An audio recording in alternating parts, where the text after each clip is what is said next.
Hi, this is Cedric from Mosalingua.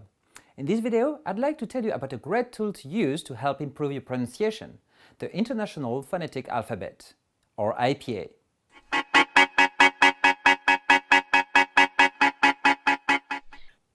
It's quite common for language learners to overlook pronunciation and to focus on other aspects of the language learning.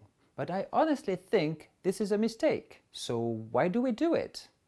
Well, it's a matter of habit, and in this case, bad habits. Improving your oral expressions is considered difficult because a lot of our habits have to be changed. As a French person learning English, I used to say the instead of the. I decided that I wanted to reduce my accent, so I started to work on changing this habit to add this unknown sound to my pronunciation. After a bit of practice, it started to come much more naturally to me, and my oral expression in English improved dramatically. If you want to improve your pronunciation, immersing yourself in the language and speaking as early as possible are paramount. Depending on your native language and the language you are learning, there could be a lot of different sounds that are difficult or unknown, and it might be hard to memorize them. Now, there are many ways to tackle them, but one of my favorite tools is the IPA. It is basically a set of symbols used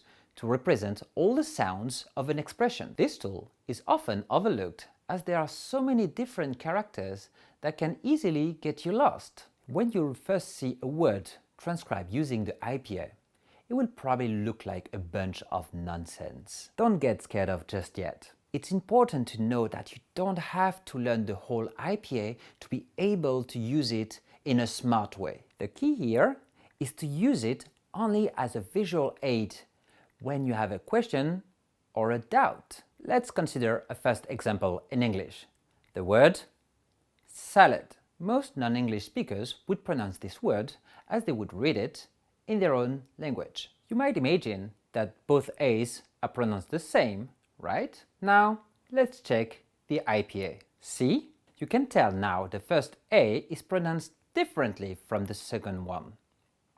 We know in English that an A can be pronounced either a or a now. This is why the IPA is excellent for spotting difficulties or differences that our ear doesn't catch while listening. Then go back and listen to the word again until you can hear the difference. Another example? Okay, this time in French. Let's consider these two words. Okay, so the first one has an extra P. But after hearing both words, you are not sure if you should pronounce it. Okay, let's look at the IPA. Same IPA, same pronunciation.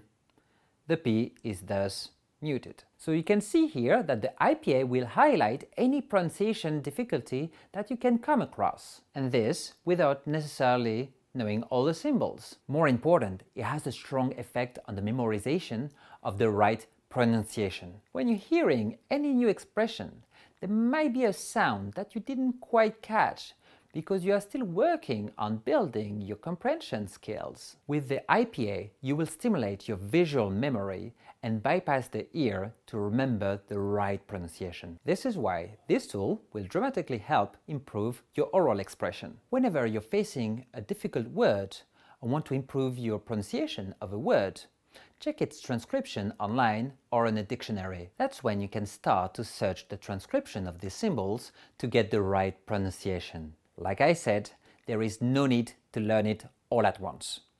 Use it only in context. One last thing, don't forget that it is only a visual help. Your pronunciation won't improve if you don't listen and speak. That's it for this video. I hope you found it useful.